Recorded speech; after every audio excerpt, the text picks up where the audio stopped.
Good evening everyone. Good evening, कैसे हो आप सब? Welcome to class. Good evening. Good evening. Wait. Good. Good evening Manisha, good evening Palak, good evening Bhumika. जैसे ही class शुरू हुई वैसे ही my phone started ringing. Good evening Manasi, good evening Siddhi. Okay, how is everyone? I'm good too, Siddhi. How are you? How is everyone doing? Hi, Helly. Good evening. Yes, I am okay. I'm fine. I have a little bit of cough and cold. तो disclaimer हो सकता है इस वजह से बीच बीच में अगर मैं म्यूट कर रही हूँ तो it means I am having a coughing attack. Okay. या अभी बहुत वायरल चल रहा है, आसपास सबको ही हुआ था and now it has reached me.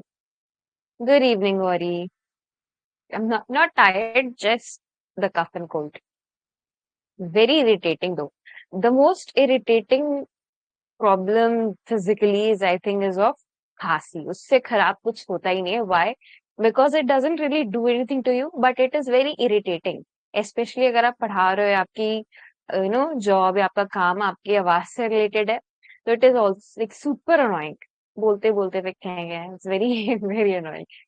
Yes I will, thank you Manasi. Reason for my backlog, oh I can understand. कोई बात नहीं Siddhi, try and cover. How are you doing right now? Yes, viral fever. Same for me too, ma'am. Yes, I know, right? It's very, very annoying.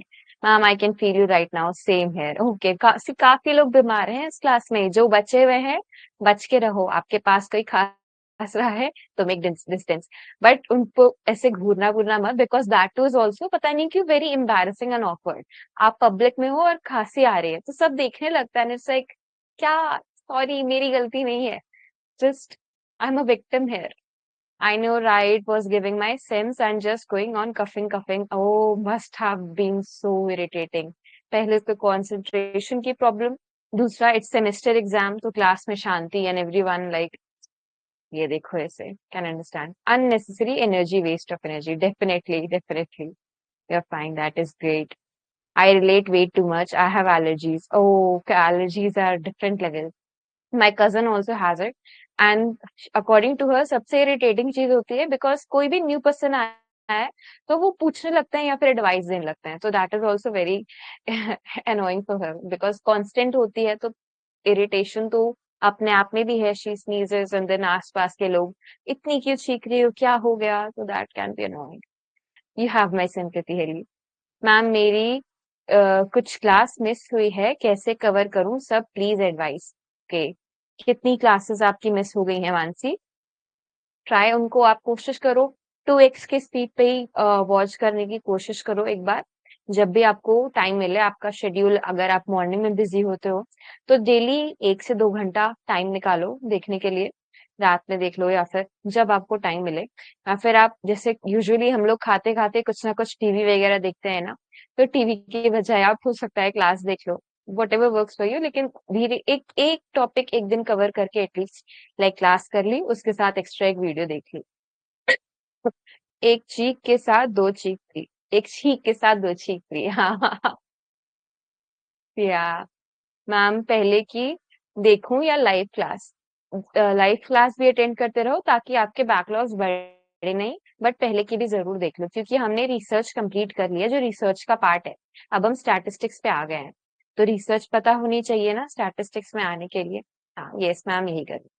Like plus अगर आप travel करते हो अपने college या work जो भी है उसके लिए, तो उसमें भी आप साथ साथ अगर कार से, मेट्रो से, बस से ट्रैवल कर रहे हैं तो एयरफोन्स लगा के वीडियो साथ साथ देख लिया। जो इम्पोर्टेंट लगा उसको कहीं नोट डाउन या स्क्रीनशॉट ले लिया। प्लस नोट्स तो आपको मिल ही जाते हैं, ठीक है, तो कुछ ना कुछ तो करना पड़ेगा। Okay. Yes I will, thank you so much Shweta. All right, okay. क्या तो अभी तक नहीं, मेरे को अभी तक फीवर नहीं आया है, इट्स जस्ट खांसी जुकाम। सो हो सकता है कल तक आ जाए तो विल नो अगर क्लास नहीं होने की होगी। ठीक है। ओके। और मैम नोट्स का साथ साथ बनाना है? हाँ जी बिल्कुल, अपने नोट्स बिल्कुल बनाने हैं। सेमेस्टर एग्जाम के बीच भी क्लास मिस करने का मन नहीं करता। सेमेस्टर एग्जाम के बीच भी क्लास मिस करने का, दैट इज गुड शैली, क्लास नहीं मिस करनी है। Thank you ma'am, I will follow this advice, yes definitely. Okay. All right. आज हम यस स्टैटिस्टिक्स आ चुके हैं।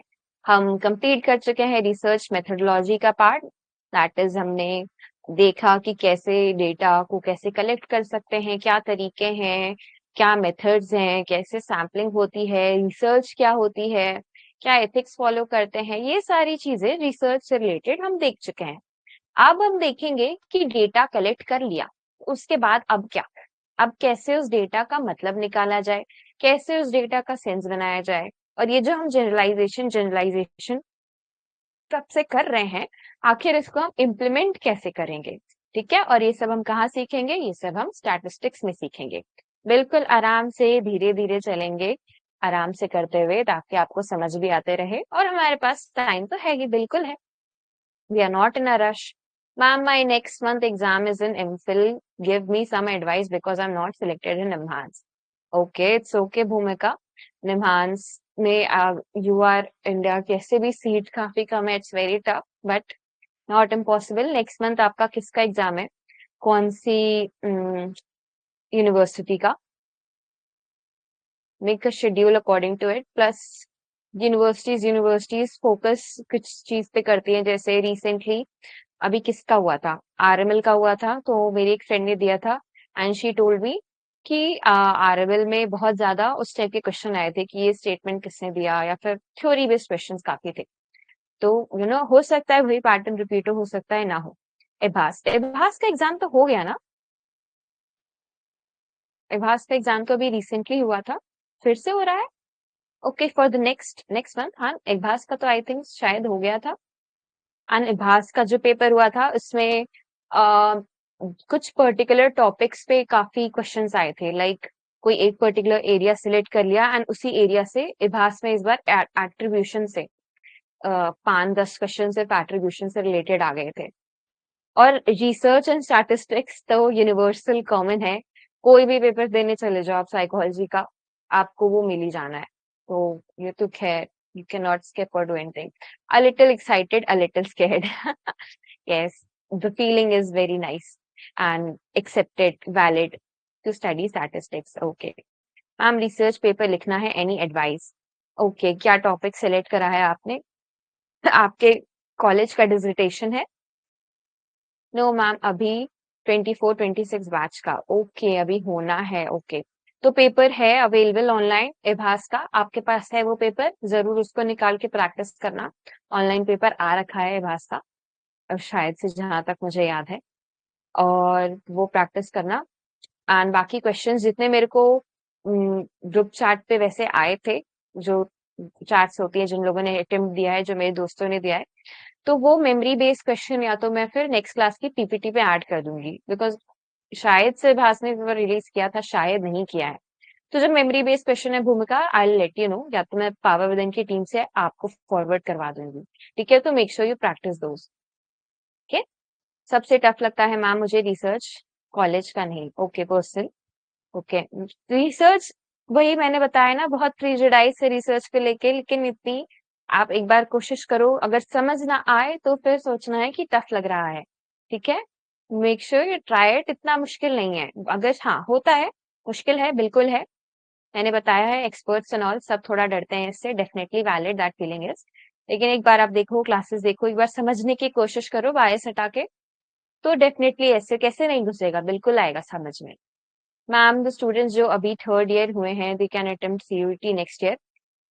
यस, आपका अगर आपकी मार्कशीट आपके पास आ जाएगी तो बिल्कुल। ओके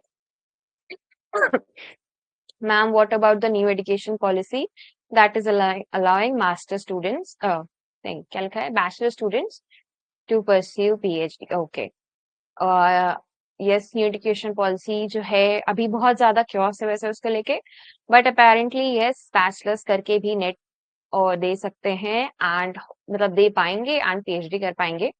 बट इसका मतलब ये नहीं है कि मास्टर्स की वैल्यू नहीं रहेगी, ये बहुत गलत स्टेटमेंट है। सी आई क्लियर कंफ्यूजन। आप एक तो जैसे अभी भी करेंटली यही है कि नेट हो जाए तो आप असिस्टेंट प्रोफेसर बन सकते हो, बट आप रियलिटी पे जाओ, आप ग्राउंड पे उतरो, हर जगह पीएचडी मांगते हैं, और अगर आपके पास पीएचडी नहीं है तो फिर वो कहीं या तो रिटन में मांगेंगे कि आप 1-2 साल के अंदर कहीं अप्लाई करोगे पीएचडी के लिए, या फिर उस तरीके की कोई टर्म्स एंड कंडीशन ज़रूर रहेंगी। और ये सिर्फ प्राइवेट के लिए नहीं, गवर्नमेंट जिनका की ये पॉलिसी है कि पीएचडी के बिना भी ज़रूरी नहीं है, नेट ही होगा तो हम आपको असिस्टेंट प्रोफेसर बना लेंगे। लेकिन सिर्फ नेट के बेसिस में गवर्नमेंट कॉलेजेस में कोई आपको इंटरव्यू के लिए भी नहीं बुलाने वाला, अनलेस एंड अनटिल आपके पास कनेक्शंस है तो। तो अगर हम जॉब मार्केट की बात कर रहे हैं, सारी जॉब्स मिनिमम क्वालिफिकेशंस मोस्टली सब में मास्टर्स की होती ही हैं। तो मास्टर्स इज डेफिनेटली बहुत ज़्यादा ज़रूरी करना। ओके, यस बैचलर्स में रह के आप तैयारी करो, बिल्कुल नेट की करो देना, but masters is definitely necessary अगर हम रियलिटी की बात करें। जो आर्टिकल्स जो न्यूज़ है दैट इज ट्रू है, लेकिन रियलिटी इज डेविएटेड, डिफरेंट है। इतनी आसानी, बहुत कंपटीशन भी है ना, क्योंकि ma'am can BA student can be called, no no, BA students can not be clinical psychologist. You have to do, currently MPhil है, इसके बाद इसका नाम अब आरसीआई ने बदल के एमसाई रख दिया, जिसका नाम अभी फिर से वापस एमए हो गया है। तो पता नहीं अब ये कितने कॉमेडी सर्कस बन चुका है आरसीआई, क्या करेंगे क्या नहीं सॉरी, करने वाले हैं ये। बट सिर्फ बैचलर से आप क्लिनिकल साइकोलॉजिस्ट नहीं बन सकते, आपको जो अभी एमफिल चल रहा है वो करना होगा, या फिर जो नया अब ये एमसाई नाम रखेंगे या एमए क्लिनिकल साइकोलॉजी नाम रखेंगे, क्या उसका नाम रखेंगे ये वही जाने फाइनली। करेंटली एमए चल रहा है, तो आपको वो करना पड़ेगा in order to become a clinical psychologist. Okay, okay, yes, you have to pursue that degree, सिर्फ बैचलर्स के बेसिस पे नहीं। आफ्टर डूइंग साइडी, हाँ ये साइडी करके आप बन सकते हो, साइडी करके इनफैक्ट आप डॉक्टर सिद्धि गुप्ता बन सकते हो, because it is like somewhat mix of PhD and clinical psychology degree, because आपका बहुत ज्यादा फोकस 4 साल का होता है वो, तो बहुत ज्यादा फोकस रिसर्च पे है। तो यस डेफिनेटली साइडी करके you can be a clinical psychologist, PsyD करके यू कैन बी एमफिल करके, and also what is that, PGDC, PG diploma in clinical psychology, वो करके भी आप क्लिनिकल साइकोलॉजिस्ट एसोसिएट बन सकते हैं। एसोसिएट और क्लिनिकल साइकोलॉजिस्ट में डिफरेंस इतना है कि क्लिनिकल साइकोलॉजिस्ट एसोसिएट जो होते हैं वो आगे ट्रेनिंग नहीं दे सकते हैं, एज इन वो पढ़ा नहीं सकते हैं, क्लिनिकल साइकोलॉजिस्ट पढ़ा भी सकते हैं। Okay, 8th sem result of my engineering comes out and I pass happily. Congratulations! One part of my life ends. Next Sunday, our engineer friends farewell ceremony. Oh, that can be happy, sad, both, Sayan. But anyways, that's an achievement. Congratulations for completing your 8 semesters. That's a huge journey, a difficult journey. Definitely आपके लिए भी मुश्किलें रही होंगी. And दोस्तों से farewell कहना is definitely very मुश्किल. मैम अगर बस एग्जाम दे चुके होंगे 6M, 13 मिनट हो गए हैं, एग्जाम दे चुके होंगे 6M का रिजल्ट नहीं आया है तो नहीं दे सकते हैं। अगर काउंसलिंग के टाइम तक आपका रिजल्ट आ जाएगा तो आप दे सकते हैं, एडमिशन के टाइम तक आ जाएगा तो दे सकते हैं, अगर नहीं आएगा तो आप नहीं दे सकते। Okay, reality is often disappointing, yes. I lost hopes to be a clinical psychologist, ma'am, after listening नखरे of RCI. No, don't lose hope. अभी चल रहा है थोड़ा, बट कुछ टाइम में थिंग्स विल रिजॉल्व डेफिनेटली। आपका एम है तो आप जरूर करो, ऐसा नहीं है, बिल्कुल, और स्कोप भी है, बहुत है क्लिनिकल साइकोलॉजी में। I know somebody who is a clinical psychologist and a researcher at AIMS, and she as a fresher joined AIMS. That is, one big thing. Ma'am, I'm from Open College doing BA Psychology. Can I do clinical psychology after masters and in clinical psychology? Yes, you can. There is no limitation whether you are doing from open college or regular college. ये चीज तो new education policy में भी मिटा दी गई है कि इनके बीच में डिफरेंसेस अब नहीं रखने हैं। बहुत सारे कॉलेजेस ऐसा करते थे कि उन्हें रेगुलर चाहिए, बट ये चीज है, there is no such different. Psychology में बैकग्राउंड होना चाहिए, डिस्टेंस है नहीं है, that does not matter. Okay, you get the RCI license currently after doing MPhil. आने वाले टाइम में इट विल बी एमसाई नाम रखेंगे, एमए नाम रखेंगे, अभी वो खुद भी कंफ्यूज है, तो व्हाट डू आई से, पहले एमसाई बोला था अब एमए बोला है, तो लेट्स सी।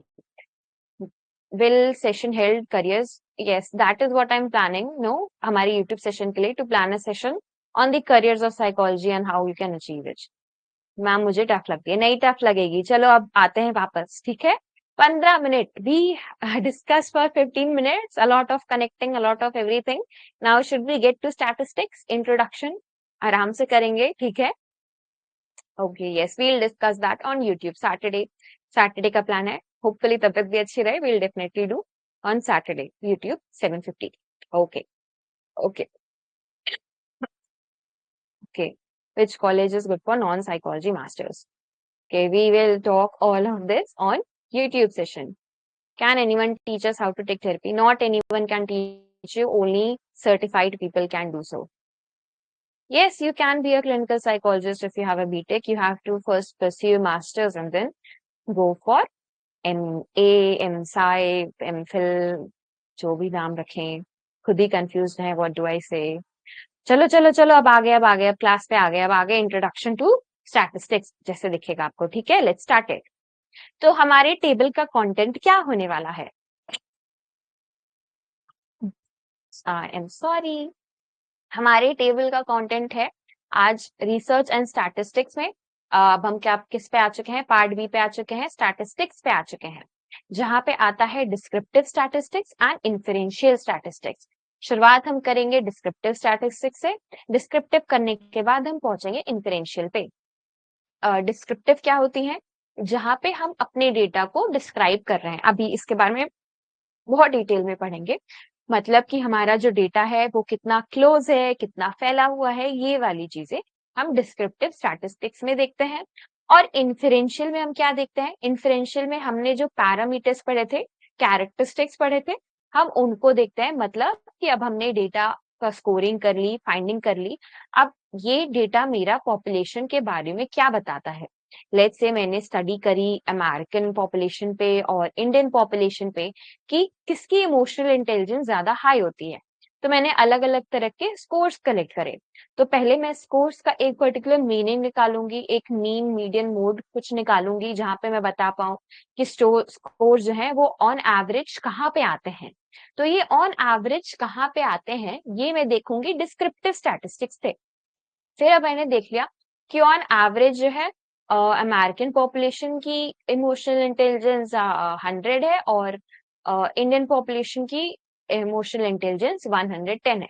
तो अब इसका मैं क्या मतलब निकालूंगी कि इंडियन पॉपुलेशन जो है इनकी ईक्यू इमोशनल इंटेलिजेंस ज्यादा हाई है। तो ये जो मैं मतलब निकालूंगी, ये कैरेक्टरिस्टिक अब कहाँ निकलेगा? ये निकलेगा इन्फरेंशियल स्टैटिस्टिक्स की मदद से, ठीक है।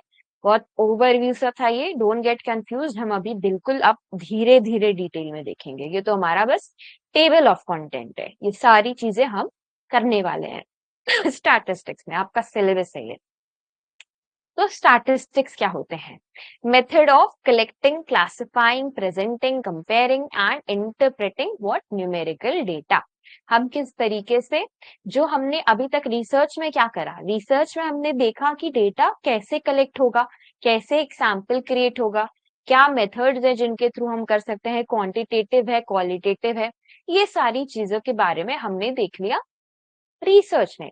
अब हमने डेटा कलेक्ट कर लिया, ये सारी चीजें करके हमने प्लान कर लिया कि हाँ ऐसे ऐसे हमने डेटा कलेक्ट करना है। अब उसके बाद क्या? अब लेट्स से कि मैंने अगर इंडियन पॉपुलेशन की इंटेलिजेंस से आईक्यू अगर मैंने कलेक्ट करी, तो किसी की आईक्यू आई 90, 80, 100, 120, 150। अब इन स्कोर्स का मैं क्या करूंगी? What to do with these scores? तो इन स्कोर्स से अब मैं क्या करूंगी, ये मैं स्टैटिस्टिक्स से देखूंगी। यहाँ मैं स्टैटिस्टिक्स लगाऊंगी, मैं इनका मतलब निकालूंगी, आपस में इन्हें कंपेयर करूंगी, इनका प्रेजेंटेशन करूंगी।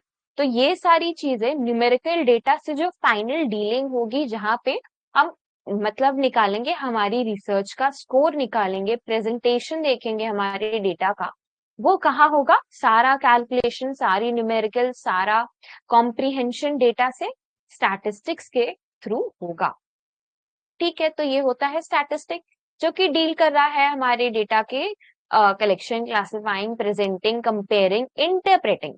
इंटरप्रेट करना न्यूमेरिकल्स, न्यूमेरिकल्स को समझना, ठीक है, जो डेटा है उसको समझना। कहाँ से होगा? स्टैटिस्टिक्स के थ्रू होगा, ठीक है। अब इसमें आते हैं दो, एक होता है डिस्क्रिप्टिव स्टैटिस्टिक्स, एक होता है इन्फरेंशियल स्टैटिस्टिक्स। अब ये क्या होते हैं डिस्क्रिप्टिव और इन्फरेंशियल?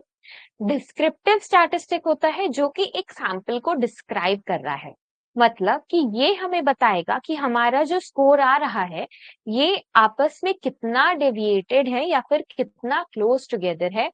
जो स्कोर्स है इसका सेंटर कहाँ लाई करता है, प्रेजेंटेशन बताएगा ये किसकी, हमारे नंबर्स की।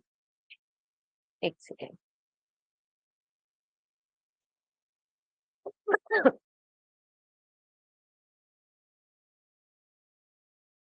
ओके, ऑलराइट, ओके, ठीक है, हमें बताएगा ये प्रेजेंटेशन किसकी, हमारे नंबर्स की। जैसे कि स्कोर्स आ रहे हैं, अगर लेट्स से हमने रिसर्च करके स्टैटिस्टिक्स करी, हमारा नंबर आया, नंबर कुछ आ रहा है, स्कोर्स जो हमारे वो 10 है, 20 है, 50 है, 70 है, 100 है। तो अब ये इससे पता लगाना कि हमारी एवरेज वैल्यू क्या आई, हमारा डेटा जो था वो किस वैल्यू के सबसे ज्यादा क्लोज था, हमारी मिडिल वैल्यू क्या थी, डेटा जो है आपस में क्लोज है या फिर बहुत ज्यादा डिफरेंस है डेटा में।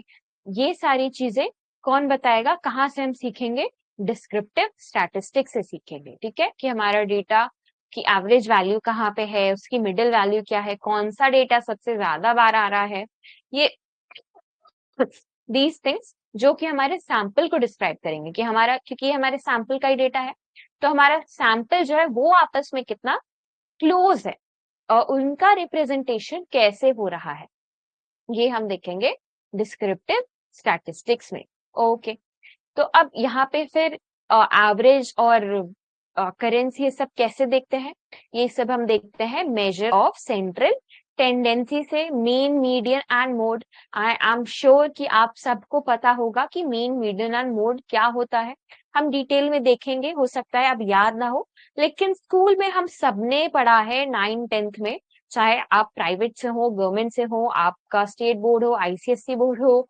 सीबीएसई बोर्ड हो, हम सबने मेन, मीडियन, मोड क्या होता है, कैसे कैलकुलेट करते हैं, ये तो पढ़ा है स्टैटिस्टिक्स के सेंस में। और एक बार फिर से कि कैसे कैलकुलेट करना है, ये सब भी हम आज देखेंगे। आज हम मेजर्स ऑफ सेंट्रल टेंडेंसी देखेंगे।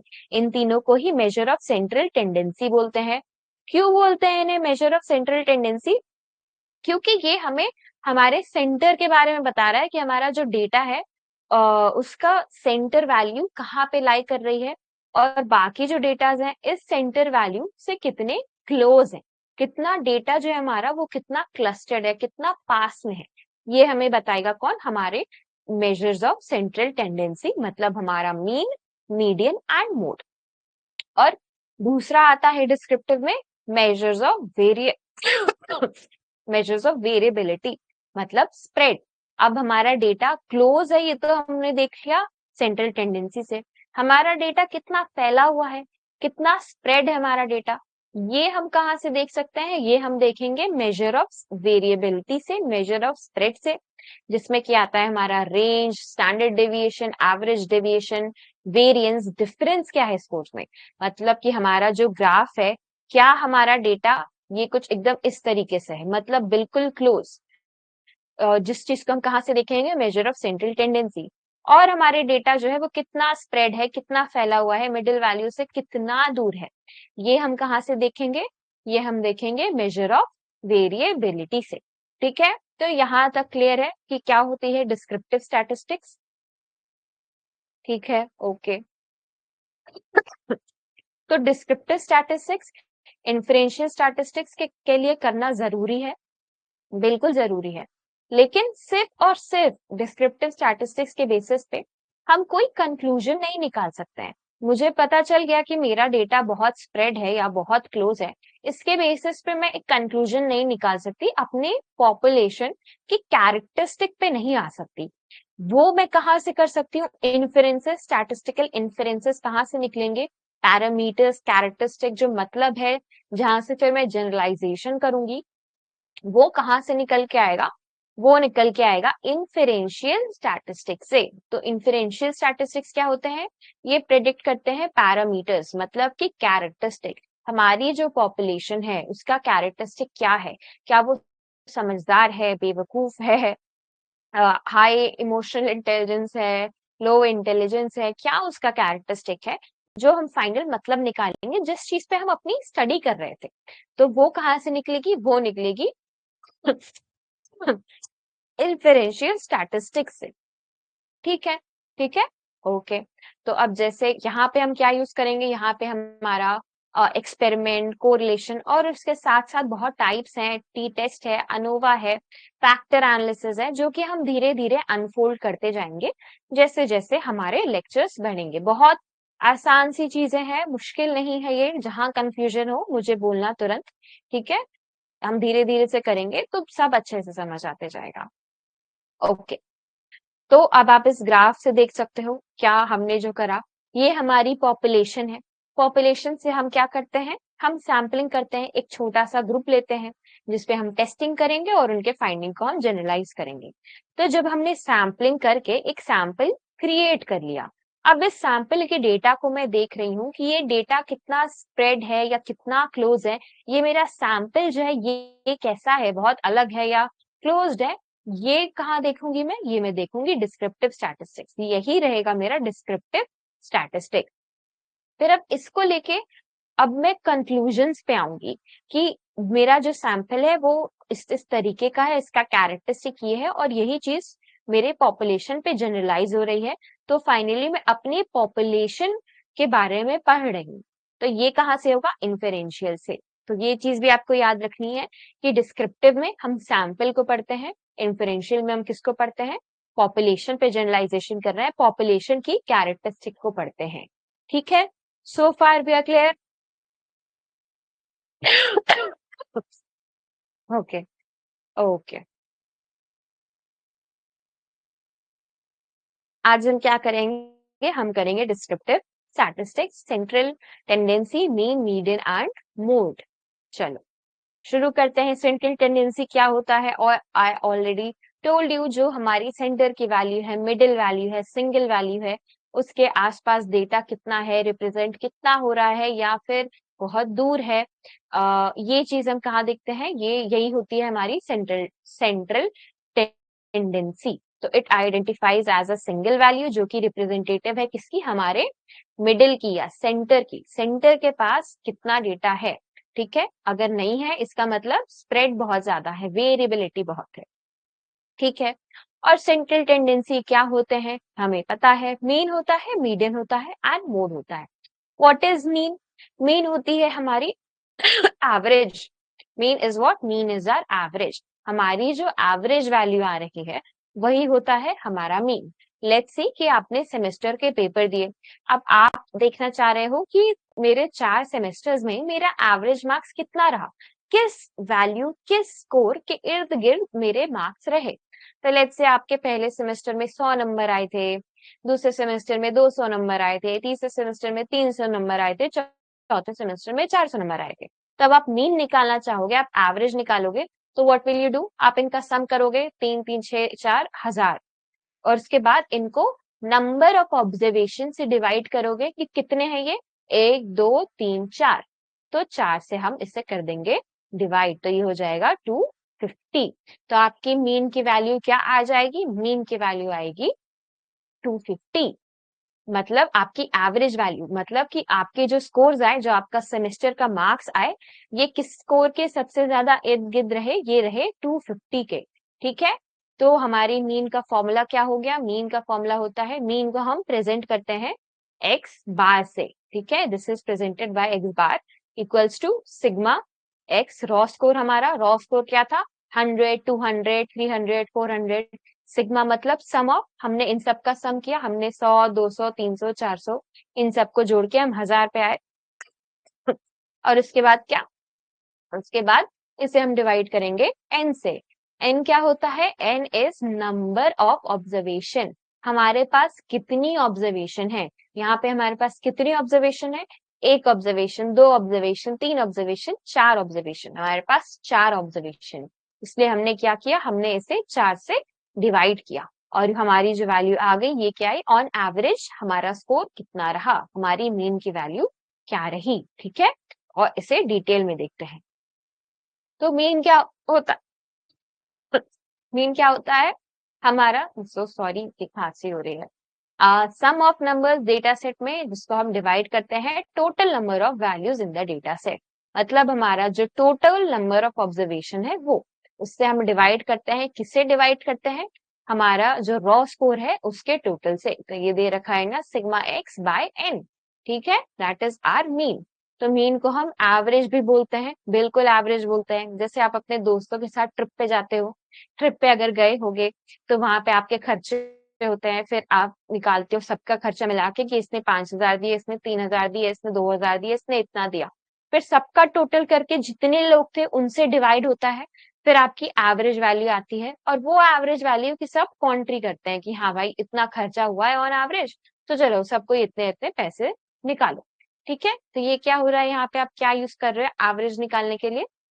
मीन का इस्तेमाल कर रहे हो। ठीक है, तो ये हमें एक ओवरऑल पिक्चर, एक बिगर पिक्चर देता है हमारे डेटा सेट की, और हमें बताता है कि हमारे नंबर जो है ये कितने क्लोज टुगेदर हैं। तो इसीलिए मीन जो है ये हमारा तभी काम करेगा अगर हमारे नंबर जो है ये क्लोज हैं। अगर हमारे पास एक्सट्रीम स्कोर्स हैं या आउटलायर्स हैं, मतलब कि हमारा डेटा बहुत वेरी कर रहा है, एक है 50 तो दूसरा है 2,000, बहुत वेरिएंस है, तो वहां पे मीन जो है उसमें एरर्स आएंगे। जैसे कि अगर से 50 बोला और क्या बोला 2,000, अगर ये हमारी वैल्यूज है और इनका मुझे मीन निकालना, तो ये क्या होगा 1025। ठीक है, तो यहाँ मेरा मीन क्या आया 1025। कैसे आया? हमने रॉ स्कोर का सम किया, हमने उसके बाद उसे 2 से टोटल नंबर ऑफ ऑब्जर्वेशन से डिवाइड कर दिया, तो मेरा मीन स्कोर क्या आया 1025, 1025। पर अब मुझे बताओ, क्या ये 1025 ये किसी भी तरीके से इस डेटा को कहीं रिप्रेजेंट कर रहा है? इसके पास भी है ये? कहाँ 50 और कहाँ 1025, कहाँ 2,000 और कहाँ 1025, आपस में बहुत डिफरेंस है। अगर इस के बेसिस में मैं बोलूं कि हाँ एवरेज स्कोर जो था वो 1025 का रहा, तो यहाँ पे लेकिन डेविएशन तो बहुत ज्यादा है। जो 50 जिसका स्कोर है और 1025 इसके स्कोर और इसके स्कोर में कितना बड़ा डिफरेंस है, और सेम गोज ओवर है। तो ये क्यों हुआ? ये तब हुआ जब हमारा जो डेटा था, वो बहुत ज्यादा वेरी कर रहा था, उसमें बहुत ज्यादा डिफरेंसेस थे। और इस डिफरेंस को हम क्या बोलते हैं? इसको हम बोलते हैं आउटलायर्स या एक्सट्रीम स्कोर। मतलब जो डेटा है और जो गिवन सेट है उससे डेटा बहुत हटके है। जैसे हमारा डेटा चल रहा था 1, 2, 3, 4, और जो अगला डेटा आया वो आ गया 5,000, तो कहाँ 1, 2, 3, 4 और कहाँ 5,000? ये तो मतलब जमीन और आसमान का भी आसमान, बहुत जरा डिफरेंस हो गया। तो ये यहाँ पे इस केस में हमारा 5,000 क्या हो जाएगा? हमारा 5,000 हमारा एक्सट्रीम स्कोर या हमारा आउटलायर हो जाएगा। और यही आउटलायर, यही बदतमीज हमारे डेटा को इफेक्ट कर देगा। इसीलिए मीन तभी करते हैं, तभी काम आएगा जब हमारे पास आउटलायर्स या एक्सट्रीम स्कोर प्रेजेंट नहीं है। अगर हमारे पास आउटलायर्स हैं, एक्सट्रीम स्कोर्स प्रेजेंट है, तो हमारे डेटा में एरर आएगा, हमारा डेटा जो है वो स्क्यूड हो जाएगा। ठीक है, मतलब कि सेंटर से बहुत दूर चला जाएगा। ठीक है, ठीक है, तो यही होता है आउटलायर। फिर इसके बाद मीन में एक और बात क्या याद रखनी है? मीन में एक और बात याद रखनी है कि मीन हम कब यूज करते हैं? मीन हम तब यूज करते हैं, एक तो जब हमारे पास आउटलायर्स ना हो, दूसरा जब हमारे पास इंटरवल डेटा हो, इंटरवल, या फिर एब्सोल्यूट डेटा हो, sorry not absolute, ratio, absolute zero वाला डेटा हो, रेशियो डेटा हो। ठीक है, रेशियो। ठीक है, अगर हमारे पास नॉमिनल में तो हम करते ही नहीं है, और ऑर्डिनल डेटा है, रैंक डेटा है, तो रैंकिंग में भी हम मीन नहीं यूज करते हैं। क्यों नहीं यूज करेंगे? क्योंकि दिस इज पॉसिबल कि जिसकी फर्स्ट रैंक रही हो, एक पर्सन है ये फर्स्ट रैंक लाया और फर्स्ट रैंक में इसके नंबर 500 आए, और जो सेकेंड रैंक लाया हो सकता है इसके नंबर 200 ही रहे हो। पॉसिबल है, बिल्कुल पॉसिबल है। क्यों? क्योंकि हम तो सिर्फ रैंकिंग कर रहे हैं, हम एक्चुअल जो डिफरेंस है वो कुछ भी हो सकता है। हम तो रैंकिंग कर रहे हैं नंबर्स के हिसाब से। तीसरा बंदा हो सकता है 2 नंबर लेके आए हो, लेकिन ज्यादा लोग नहीं थे तो वो 2 नंबर में भी थर्ड पे आ गया। ठीक है, तो यहाँ पे क्या हो गया, आउटलायर्स हो गए, कहाँ 2 कहाँ 500, डिफरेंस है बहुत ज्यादा। तो जहाँ आउटलायर्स हैं जो कि रैंकिंग में बिल्कुल हो सकता है, ऑर्डिनल डेटा में हो सकते हैं, इसीलिए ऑर्डिनल डेटा में हम मीन को यूज नहीं करेंगे। ये सवाल पूछा जाता है कि मीन कहाँ यूज होगा, मीन कहाँ यूज होगा, इंटरवल या रेशियो डेटा पे ही होगा, ऑर्डिनल नॉमिनल में हम नहीं यूज करेंगे। ठीक है। अभी आएंगे अनोवा मनोवा तक, जब पहुंचेंगे वो इन्फेरेंशियल स्टैटिस्टिक्स का पार्ट है। ओके, काम काम काम योरसेल्फ नाउ, पहुंचेंगे वहां तक भी आएंगे। ठीक है, तो मीन क्लियर है। चलो, if I ask you to calculate a mean, calculate the mean of 10, 15, 15, 20, 25, 30, ठीक है, calculate the mean of this, how will you calculate? Calculate and tell me इसका मीन क्या है। मीन हम यूज करते हैं देखने के लिए कि हमारा जो डेटा है वो डिस्क्रिप्टिव स्टैटिस्टिक का पार्ट है, ये तो डिस्क्रिप्टिव स्टैटिस्टिक में ही यूज होगा। हम तब यूज करेंगे जब हमारे पास आउटलायर्स ना है और हम देखना चाह रहे हैं कि हमारा डेटा आपस में कितना पास है, मतलब हमारे जो सैंपल का स्कोर आया है, इन सैंपल का स्कोर आपस में कितना क्लोज है। ठीक है।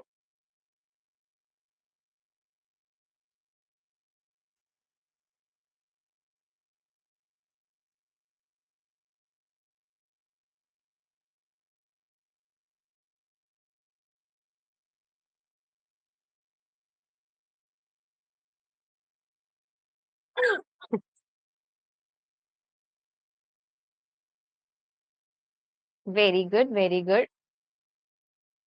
दो नहीं आ सकता है, दो कैसे आएगा? हाँ, right.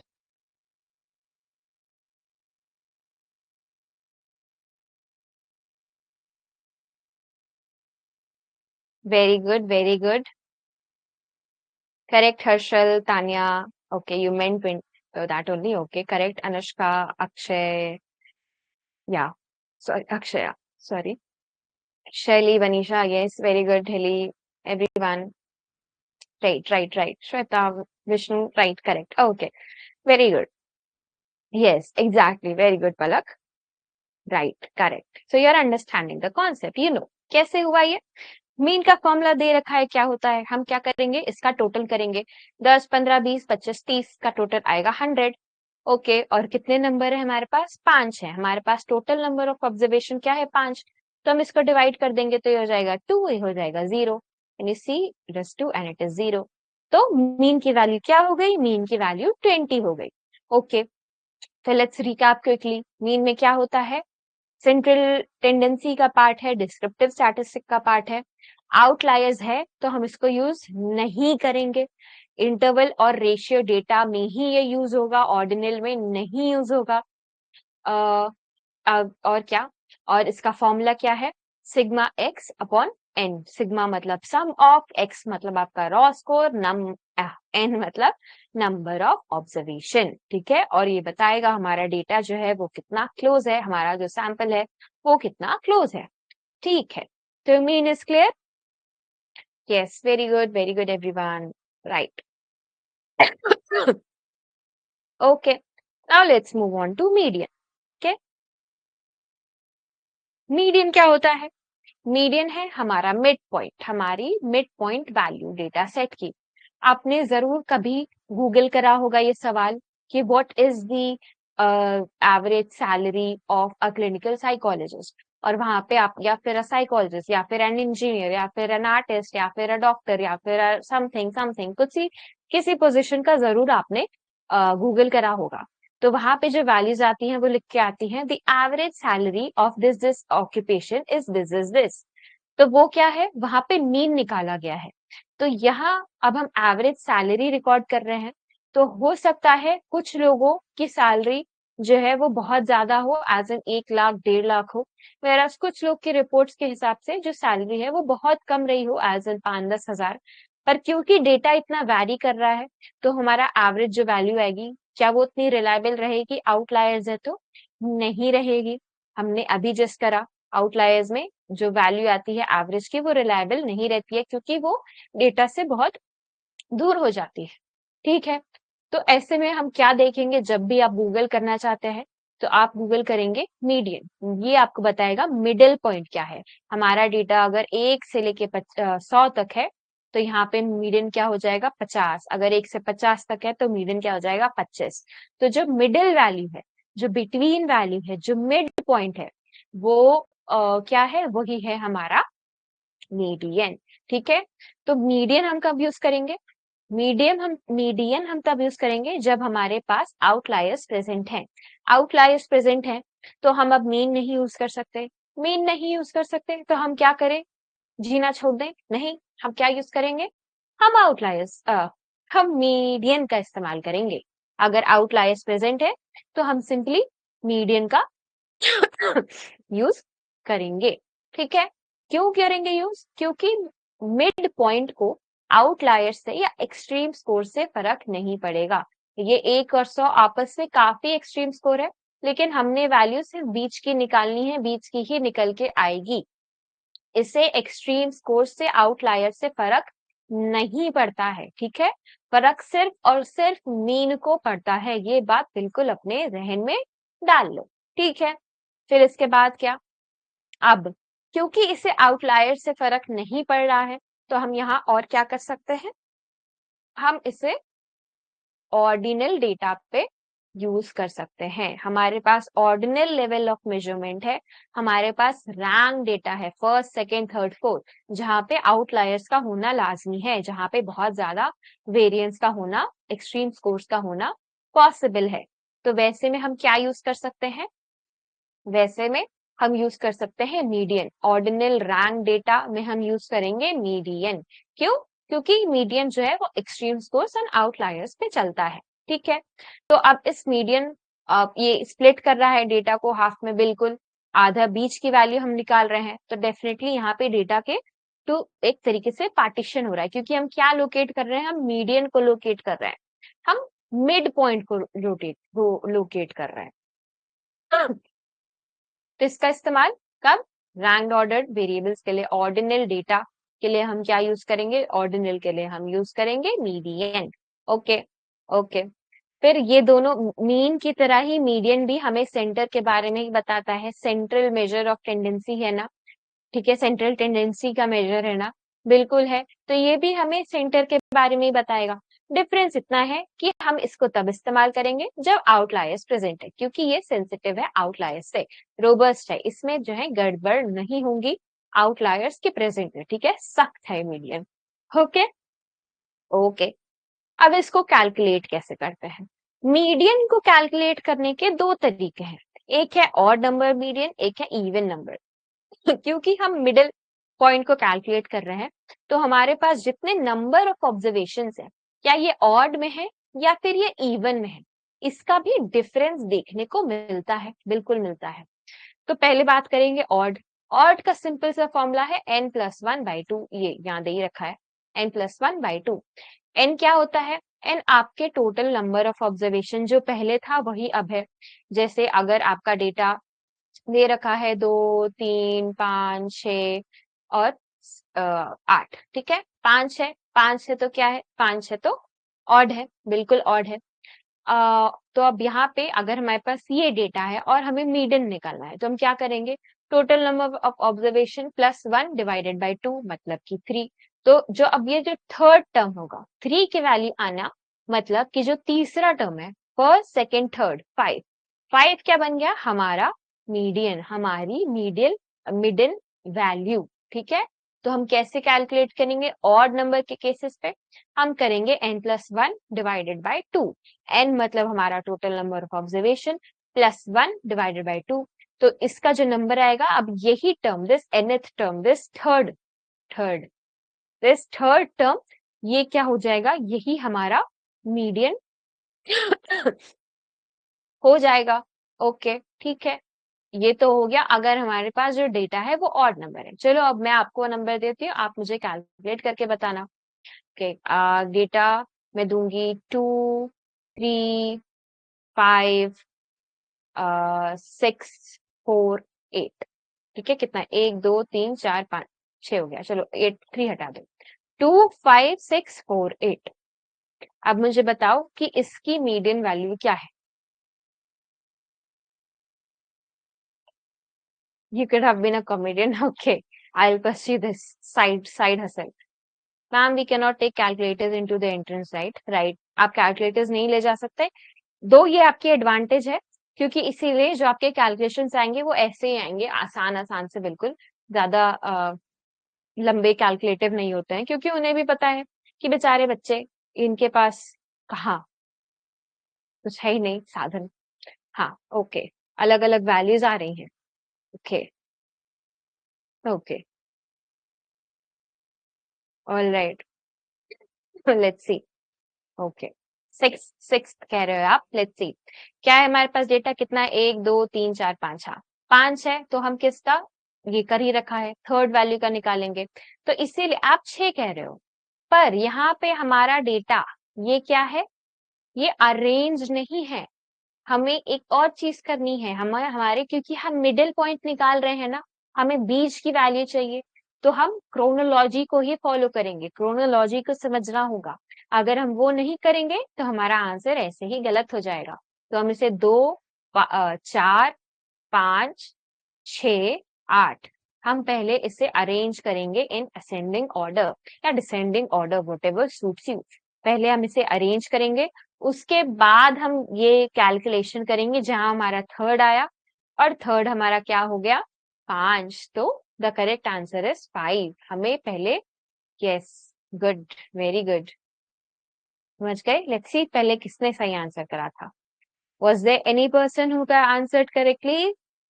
Okay, Anushka has answered correctly. Very good, Anushka. And now everyone knows. Yes, yes. Okay. समझ गए क्या? हाँ, एग्जैक्टली exactly. हम इसे पहले अरेंज करेंगे, ठीक है। मीडियन में ये भी देखना है कि क्या आपका डेटा अरेंज है कि नहीं, क्योंकि हम मिडिल वैल्यू निकाल रहे हैं, हम मीडियन निकाल रहे हैं, तो हमें डेटा अरेंज ही चाहिए होगा, ठीक है। तो चलो एक और देती हूँ फिर। 3 4 2 6 3 7। अब बताओ। अंडरस्टूड अंडरस्टूड, ओके, कितने? 1 2 3 4 5, 6 दे दिए, सॉरी सॉरी, रुको रुको, इसको कर दो 8, और यहाँ पे लगा दो एक एक। 1 2 3 4 5 6 7। अब ठीक है, ऑड हो सकता है, 3 2 बार भी होगा तो भी कोई दिक्कत नहीं है। कर दिया मैंने इसे 8, अभी 3 भी होता तो कोई, बस आपको अरेंज करना है।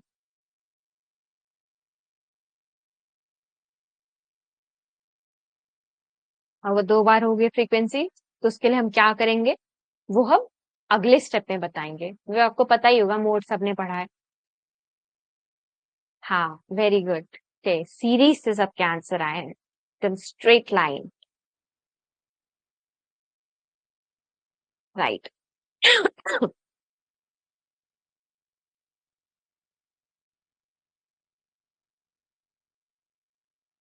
वेरी गुड वेरी गुड, सबके 4 आए हैं, तो I believe you all are right and you know this. Okay, all right, very good, very very good. ठीक है, वेरी गुड एवरीवन, तो हम समझ गए कि ऑड पे हम कैसे निकालेंगे। Now let's erase all of this in, let's come to even. अब इवन में क्या से कैलकुलेट करते हैं, इवन में एक छोटा सा बारीक सा ट्विस्ट आ जाता है। ट्विस्ट ये आता है कि हम nth के n+1 के साथ साथ सिर्फ n/2 भी करते हैं, और उस पूरे को 2 से डिवाइड करते हैं, एवरेज लेते हैं। ये आपका फॉर्मूला ये लिख रखा है, क्या है, n/2th टर्म, ठीक है, प्लस n प्लस n/2 + 1, तो ये ऊपर चला गया एक मिनट, n, ठीक है, divided by 2, h divided by 2। n क्या है, n सेम रहेगी हमारी नंबर ऑफ ऑब्जर्वेशन, और इसके अलावा तो और कोई नंबर ही नहीं है। लेट्स से, अब for example, let's take an example, let's say it's 2 3 what 2 3 6 5 1 2 3 4, चलो 4 इवन हो गया। अब अगर ये हमें डेटा दे रखा है, तो हम यहाँ हमारे पास कितने नंबर ऑफ ऑब्जर्वेशन है, 1 2 3 4, 4 नंबर ऑफ ऑब्जर्वेशन है हमारे पास। तो हम क्या करेंगे, हम करेंगे 4/2 + 4/2 + 1, 1 डिवाइडेड बाय 2। ठीक है, तो यहाँ क्या हो जाएगा ये हमारा सेकेंड टर्म कौन सा है 4/2 क्या हो जाएगा 2। तो सेकेंड टर्म क्या है 3 प्लस 4/2 प्लस 1। तो 2 प्लस 1 क्या है 2 प्लस 1 क्या होता है 3। तो हमारा थर्ड टर्म यहाँ पे क्या है 6। समझ रहे हैं क्या हो रहा है, यहाँ पे हमने सिर्फ n/2 करा था, 4/2 2 हुआ, तो हमने सेकेंड टर्म ले लिया। इसके बाद हम n/2 प्लस 1 कर रहे हैं, तो 2 प्लस 1 कर रहे हैं, हमारा थर्ड 3 आ गया, तो थर्ड टर्म ले रहे हैं। तो थर्ड टर्म क्या है हमारा 6, तो हम लेंगे 6। इसके बाद हम अब इसका एवरेज निकालेंगे, क्या आएगा ये 9 डिवाइडेड बाय 2, ये क्या आ जाएगा 2 4 जा 8.5। ठीक है, तो ये क्या आ गया हमारा, ये आ गया हमारा मीडियन। 4.5 क्या हो जाएगा हमारा मीडियन। ठीक है, समझे ma'am, you forgot to arrange. Oh I am so sorry. I'll blame it on my बीमारी। ठीक है, it's not me, I'm a patient, my bad, right, I didn't arrange। wow, सी देखो ये ध्यान देना होता है, ये देखो सबसे गलतियां होती हैं। I too am a human being। my bad, I'm so sorry। Okay, तो यहाँ पे 6 की जगह हो जाएगा 5, तो ये हो जाएगा 8, तो ये हो जाएगा 4। तो हमारा मीडियन हो गया 4। ठीक है, ओके, नाइस कैच। चलो पढ़ा, इसका मतलब कि you are understanding. Ma'am please explain. Okay okay ma'am, ये पहले असेंडिंग में अरेंज होगा। Yes yes, my bad, I am sorry. Yes, ये होगा। Very good for your observation. I will explain again. Okay, देखो, इवन नंबर जब हम even number में कैलकुलेट करेंगे, मतलब हमारे पास 2 4 6 8 इस तरीके की ऑब्जर्वेशन है, जैसे यहाँ पे 4 हमारे पास ऑब्जर्वेशन है, तो वहां हमारा कौन सा फॉर्मूला लगेगा, वहां लगेगा n/2 plus n+1/2 divided by 2। हम पहले n+1/2 तो कर ही रहे थे, इतना तो हम कर रहे थे। अब इससे हम एक और स्टेप आगे बढ़ेंगे, हम n+n/2 plus n+1/2 divided by 2, ये हमारा पूरा फॉर्मूला रहेगा। ठीक है, तो यहाँ पे अगर हमारे पास ये ऑब्जर्वेशन है फॉर एग्जाम्पल, तो हम क्या करेंगे, हम पहले करेंगे n/2। तो n क्या है हमारा 4, n equals to what, n equals to 4, और बाय 2 करना है, तो 4 को 2 से डिवाइड करोगे तो 2 2 जा 4, 2 आ गया। तो ये जो 2 आया ये हमारा टर्म है, मतलब अगर 1 होता तो फर्स्ट टर्म, 2 आया है तो सेकेंड टर्म, 3 आया है तो थर्ड टर्म, 4 आया है तो fourth term, and so on. तो यहाँ हमारी वैल्यू 2 की आई है, मतलब हम सेकेंड टर्म को लेंगे। तुम्हारा दूसरा टर्म इस अरेंजमेंट में क्या है, इस अरेंजमेंट में हमारा दूसरा टर्म है 3, तो हम 3 की वैल्यू को लेंगे। 3 में उसके बाद क्या करेंगे 4/2 प्लस 1, तो मतलब कि 2 प्लस 1, हमने यहाँ 4/2 ऑलरेडी निकाल लिया था, तो आगे मेहनत करने की जरूरत नहीं है, उसमें +1 ही करना है। तो +1 करेंगे 2 में, तो क्या हो जाएगा 2 और 1 को जोड़ोगे तो क्या होगा 3 होगा। 3 का मतलब क्या होगा, 3 का मतलब होगा हमारा थर्ड टर्म। तो हमारा थर्ड टर्म यहाँ पे क्या है, हमारा थर्ड टर्म है 5। तो अब हम इस सेकेंड टर्म और थर्ड टर्म जो हमारी वैल्यूज आई 3 और 5, इसको लेके अब इसको दो करेंगे, 2 से डिवाइड करेंगे, इसका एवरेज निकालेंगे बेसिकली। तो उसको 2 से डिवाइड करके क्या आएगा, उसको 2 से डिवाइड करके आएगा 4, 5 3 8 डिवाइडेड बाई 2 इक्वल्स टू 4। तो हमारी वैल्यू क्या हो गई 4। ओके, समझे एक और एग्जांपल से। चलो फिर से करते हैं। Okay, let's erase this. Okay, let's take a bigger example. Let's take 17, 19, 22, 23, 24, 26, 20, 27, 27, 29, 30, 32, 33, 35, 38 and 40। Okay, arranged है ये ऑलरेडी। कैलकुलेट, okay, कैलकुलेट करो इसका क्या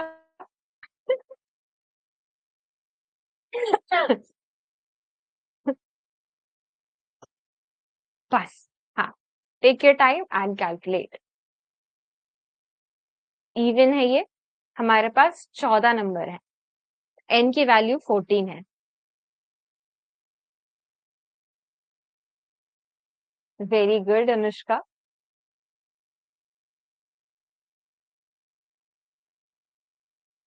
अरे सामने, चलो चलो आप कैलकुलेट करो। I am not on my game today, something is wrong. Ignore this. Be honest. You're being honest with yourself. Okay? Be honest with yourself.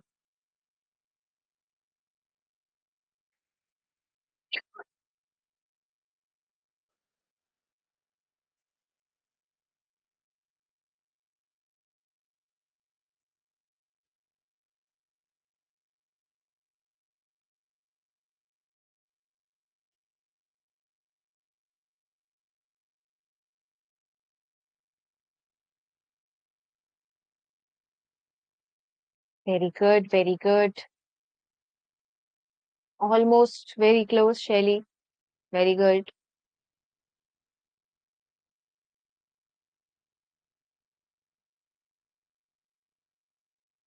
Very good. Very good. Very good. Okay. Very good.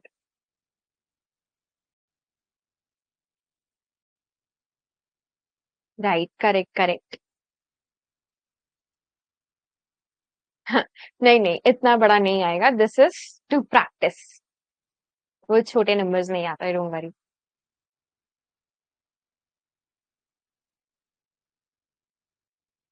Just make sure कि आप arrange करें जब करने का हो। ये तो arrange है। Don't be like me. खुद ही क्वेश्चन देके खुद ही अरेंज करना रह गया।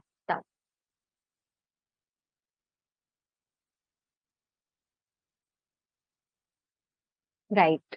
एब्सोल्युटली।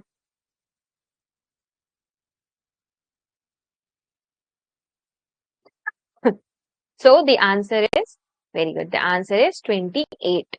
कैसे है 28? हमारे हमें पता है कि हमारे पास n की वैल्यू क्या है, 14, 14।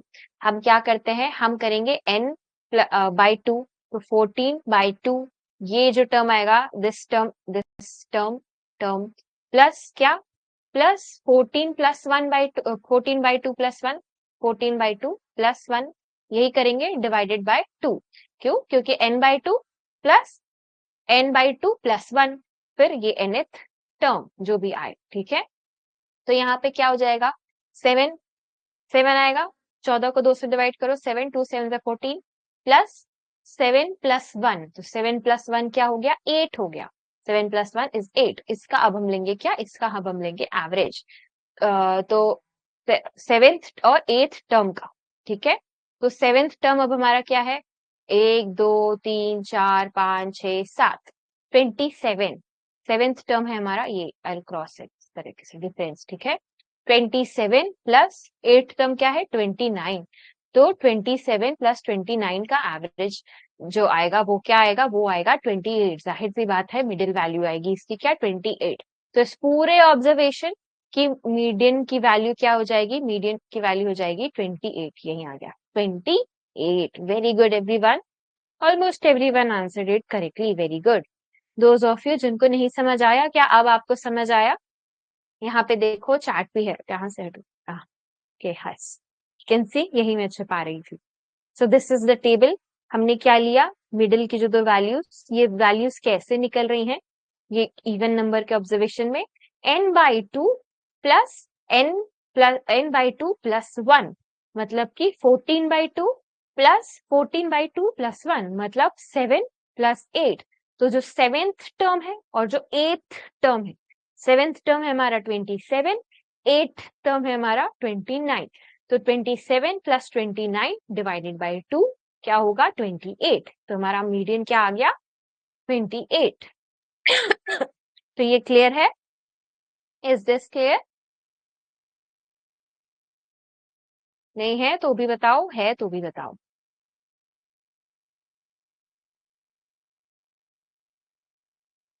या एक और एग्जाम्पल करना है, छोटा example? Let's do a small example. Okay, let's do one more. erase all ink. Let's take छोटे numbers like 1, 2, 3, 4, 5, 6. Now tell 1, 2, 3, 6 है. Now tell me what will be the median. Median क्या होगा इसका? Got it, ma'am. Okay. Yes, ma'am. Clear. Perfectly clear. Clear. Okay, clear है. That is right. That is great. Understood, ma'am. Okay. Very good. Very good. Question 2 obvious.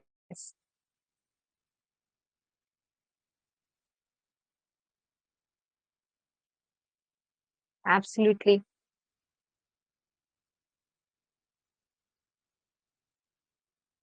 Absolutely. Very good, Anushka, Shweta, Shelly. Ma'am, you paused. Am I still moving? 3.5. Very good, Banisha. Very good, Drisha. So, समझ आ गया ये, है ना? Am I still paused? Am I moving? Can you hear me? Yes. Yes, Mrunmay. I hope I'm pronouncing your name right. If not, let me know. Right. Absolutely. Absolutely. Very good, everyone. Yes. Okay. All right. Okay. Okay. Okay. Okay. Oh, what happened? हाँ, ठीक है. I was switching tabs और ये कुछ हो गया. पता नहीं. ठीक है. Okay. Clear है. Clear है. Okay. Yes, very good, very good. This will be 3.5. How will this be 3.5? हम करेंगे n by 2 जो कि है हमारा क्या 6/2 plus 6 2 1. This will be 3 plus 4 which will be 3.5. 7/2 by 2 by 2 by 2. ठीक है. तो मीडियन इज क्लियर. तो ये थी कहानी मीडियन की. अब हम आएंगे सबसे easy PG range squeezy mode पे. मोड क्या होता है? स्कूल के टाइम में आपका फेवरेट जरूर रहा होगा. ये होता है मोस्ट ऑफन अकरिंग नंबर. एक डेटा सेट में कौन सा नंबर सबसे ज्यादा बार आ रहा है, वही होता है हमारा मोड. जब एक डेटा सेट है जिसमें कि ऐसे नंबर्स हैं जो बार बार रिपीट हो रहे हैं, वहां पे हम क्या यूज कर सकते हैं? हम यूज करेंगे मोड. प्लस मोड भी आउटलायर्स पे इजीली वर्क करता है. इससे भी आउटलायर्स एंड एक्सट्रीम स्कोर से कोई फर्क नहीं पड़ता. तो this is also very versatile. और मीडियन की तरह ये भी आउटलायर्स एक्सट्रीम स्कोर पे हम इससे यूज कर सकते हैं. कब? जब हमारे पास रिपीटेड नंबर्स हैं. हमारे एक डेटा सेट में कोई ऐसा नंबर है जो बार बार आ रहा है. That is are mode. तो वो क्या हो गया? Most repeated frequency. ओके. अब मुझे बताओ कि हमारे पास एक ये दे रखा है, तो इसमें मोड क्या है? सबसे ज्यादा बार क्या आ रहा है? 85 आ रहा है या 85 ही आ रहा है? 1 टाइम, 2 टाइम, 3 टाइम. तो ये क्या है? ये हो गया हमारा मोड. वो नंबर जो सबसे ज्यादा बार आ रहा है. तो ये आपका आंखों का खेल है, कितने जल्दी आप स्पॉट कर पा रहे हो कि कौन सी फ्रीक्वेंसी सबसे ज्यादा बार है.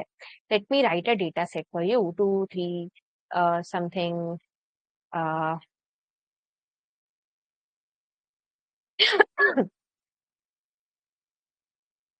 मुझे बताओ यहाँ पे मूड क्या होगा? Yes. Absolutely. Absolutely. Right. Correct. That is mood. बिल्कुल.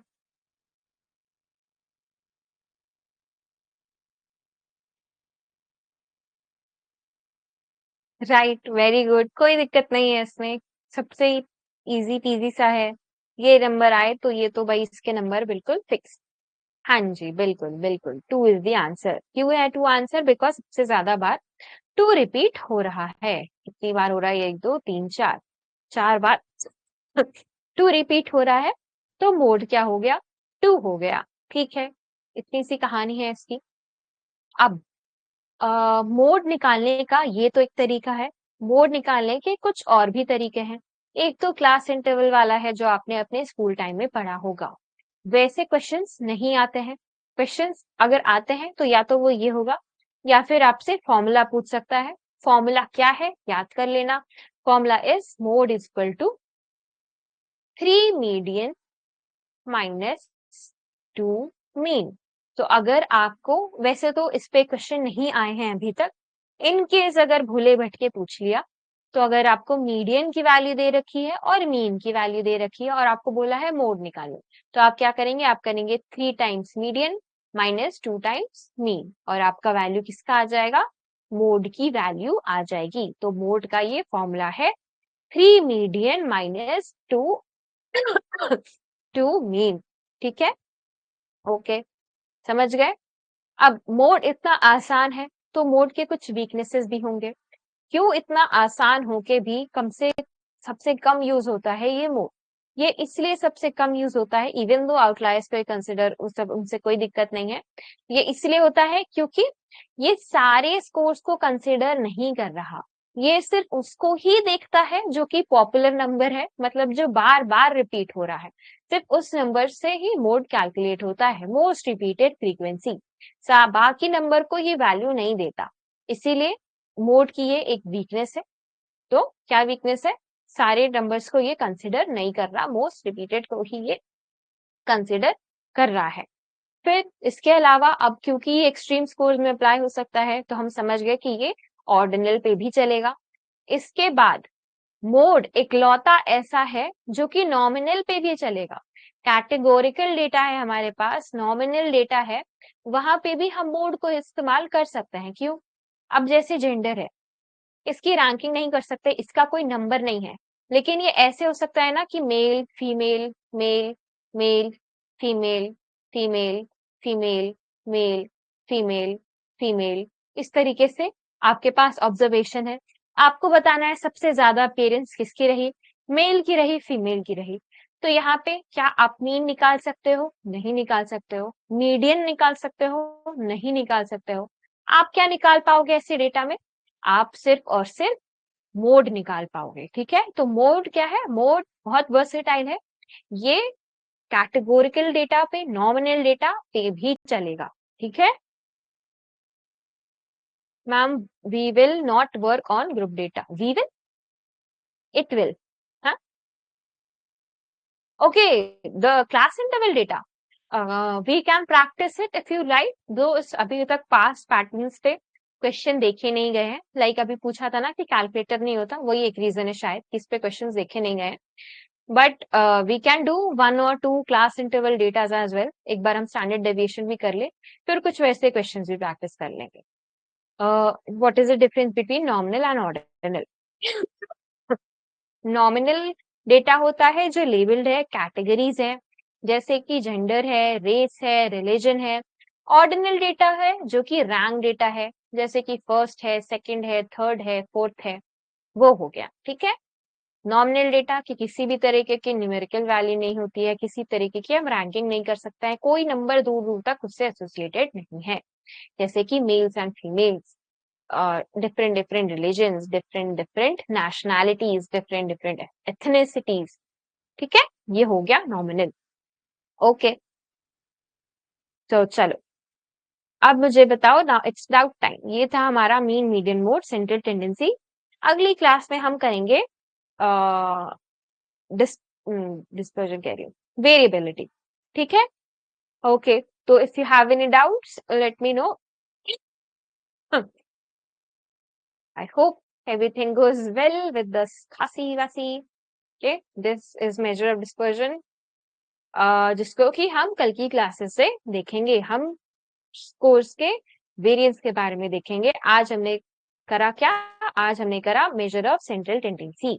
ठीक है, मीन मीडियन मोड क्लियर है, डिस्क्रिप्टिव स्टैटिस्टिक्स भी क्लियर है। I am weak in maths ma'am, कोई बात नहीं, यहाँ पे ज्यादा मैथमेटिकल वैल्यूज आती भी नहीं है। You don't have to be super strong in maths in order to be super strong in statistics. Math में वीक हो चलेगा, कोई दिक्कत नहीं है। बेसिक मैथ्स थोड़ी बहुत आनी चाहिए, 1+2+3 करना आना चाहिए, तो आप बस कॉन्सेप्ट समझो स्टैटिस्टिक्स के and you are like absolutely fire to go. Ma'am please rest well today. Thank you Palak, yes I will do that, thank you so much. Okay. All right. So everything is clear? Okay then. Okay. All right, everyone. Thank you so much for outlier means extreme scores.